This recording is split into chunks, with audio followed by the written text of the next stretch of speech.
Welcome to ஆஹா ரெசிபிங்க. இன்றைக்கி வந்து நம்ம பார்க்க போகிறது வந்து அரைச்சி விட்ட சாம்பார்ம்பாங்க. இது வந்து நான் இன்றைக்கி நான்வெஜ் தான் போடலான்னு இருந்தோம். இன்றைக்கி ஆடி கிருத்திகையா போயிடுச்சு. ஆடி கிருத்திகை போனதுனால இன்றைக்கி சரி வெஜிடேரியன் போடுவோம் அப்படின்னு சொல்லி தான் இன்றைக்கி வெஜிடேரியன் போட போகிறோம். அரைச்சி விட்ட சாம்பார். இதுக்குள்ளே இது வறுத்துட்டு ட்ரை ரோஸ்ட்டு தான் வறுக்கணும். ஆயில் ஊற்றக்கூடாது. வறுத்துட்டு அரைக்கிறதுக்கு உள்ள பொருட்கள் என்னென்னு பார்த்துருவோம். காஞ்ச மிளகா ஒரு 4, அப்புறம் துவரம்பருப்பு ஒரு ஒரு எத்தனை கிராம் இருக்கும், அது ஒரு 30 கிராம் இருக்கும், ஒரு 3 ஸ்பூனு. கடலப்பருப்பு ஒரு 15 கிராமு. நல்லா கட்டி பெருங்காயம். கட்டி பெருங்காயம்னா அதுதான் தூளை விட அதுதான் நல்லா ஃப்ளேவர்ஸ் நல்லாயிருக்கும், உடம்புக்கும் அதான் நல்லது. கட்டி பெருங்காயம் ஒரு ஒரு ரொம்ப சின்ன சைஸ் சின்ன நெல்லிக்காய் அளவு எடுத்துக்கணும். அப்புறம் தனியா, கொத்தமல்லி, அப்புறம் ஜீரகம், அப்புறம் வந்து தேங்காய் வந்து ஒரு 6 ஸ்பூன் அளவுக்கு, ஒரு 1/4 மூடி அதை எடுத்துகிட்டு இப்போ அதை வந்து நம்ம ட்ரை ரோஸ்ட் பண்ண போகிறோம். அதுக்கு முன்னாடி வந்து பருப்பை வந்து ஒரு பருப்பை வந்து வேக வச்சு எடுத்துருக்கோம். கருவேப்பிலை மட்டும் போட்டு பருப்பு வேக வச்சு எடுத்துருக்கோம். புளி வந்து ஒரு சின்ன நெல்லிக்காய் சைஸ் புளி வந்து ஊற வச்சுருக்கோம். அப்புறம் வந்து சின்ன வெங்காயம் ஒரு 10, ஒரு சின்ன ஒரு பீஸ் கேரட்டு, ஒரு சின்ன கொஞ்சோண்டு ஒரு கால் உருளைக்கிழங்கு அளவுக்கு, அப்புறம் கொத்தமல்லி, கருவேப்பிலை. இது என்ன, உருளைக்கிழங்கும் கேரட்டும் வந்து கொஞ்சம் சாப்பிடும்போது டேஸ்ட்டாக இருக்கும், அதுக்காக. அப்புறம் தேங்காய் எண்ணெய் தான். இது வறுத்து அரைச்சி விட்ட சாம்பார் வந்து தேங்காய் எண்ணெய் வச்சா தான் அது டேஸ்ட்டு நல்லாயிருக்கும்.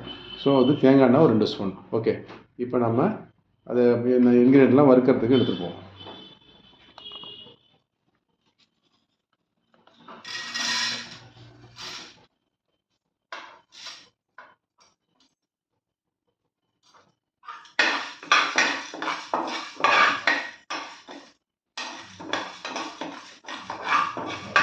தேங்காயை மட்டும் கடைசியில் போடணும். பாக்கி முதல்ல வறுக்கிறதுலாம் முன்னாடி வறுத்து தேங்காயை மட்டும் கடைசியில் போடணும். இப்போ நம்ம இதை அரைச்சி வச்சுங்க பேஸ்ட், அந்த வறுத்து வச்சதை அரைச்சாச்சு. இப்போ தேங்காய் எண்ணெய் 2 டீஸ்பூன் தேங்காய் எண்ணெய். இந்த மாதிரி சாம்பாருக்கு தேங்காய் எண்ணெய் ஊற்றினா தான் நல்லா டேஸ்ட்டாக இருக்கும். தேங்காய் எண்ணெய் ஊற்றிட்டு அதுக்கப்புறம் நம்ம கட் பண்ணி வச்சுருக்கோம்ல உரிச்சு சின்ன வெங்காயம், அப்புறம் நான் தக்காளி சொல்ல விட்டுட்டேன், ஒரு தக்காளி, கொஞ்சோண்டு உருளைக்கிழங்கு, எல்லாத்தையும் போட்டு நல்லா பேர் நம்ம வதக்கணும்.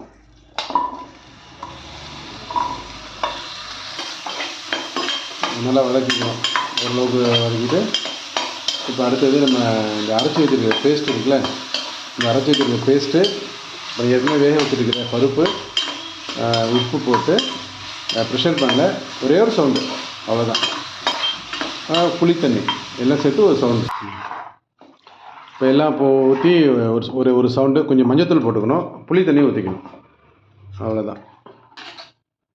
ஒரு சின்ன டீஸ்பூன் வந்து மஞ்சத்தூள், அப்போ தான் அந்த கலர் கரெக்டாக வரும். அவ்வளோதான். இதெல்லாம் உப்பு போட்டு ஒரு சவுண்டு. எல்லாம் போட்டாச்சு, தண்ணி ஊற்றியாச்சு. இப்போ ஒரே ஒரு சவுண்டு மட்டும் விட வேண்டியது. பேனில் மூடிட்டு ஒரு சவுண்டு. இப்போ ரெடி சாம்பார் ரெடி ஆகிடுச்சுங்க. நல்லா கொதிச்சிருச்சு. இது மேலே வந்து இப்போ நம்ம கொஞ்சம் வந்து கொத்தமல்லி இலையை வந்து மேலே போட்டோம் வச்சுங்க. அருமையான ஐயராத்து சாம்பார், அரைச்சி விட்ட சாம்பார் ரெடி. ட்ரை பண்ணி பாருங்கள், சப்ஸ்கிரைப் பண்ணுங்கள், கமெண்ட் பண்ணுங்கள். Okay, have a nice day. இது கடைசியாக ஒரு டிப்ஸு என்னென்னு கேட்டிங்கன்னா, கொஞ்சம் வந்து ஒரு 2 ஸ்பூன் அளவுக்கு வெல்லம் போட்டுட்டு இறக்கிட்டிங்கன்னா டேஸ்ட் சூப்பராக இருக்கும்.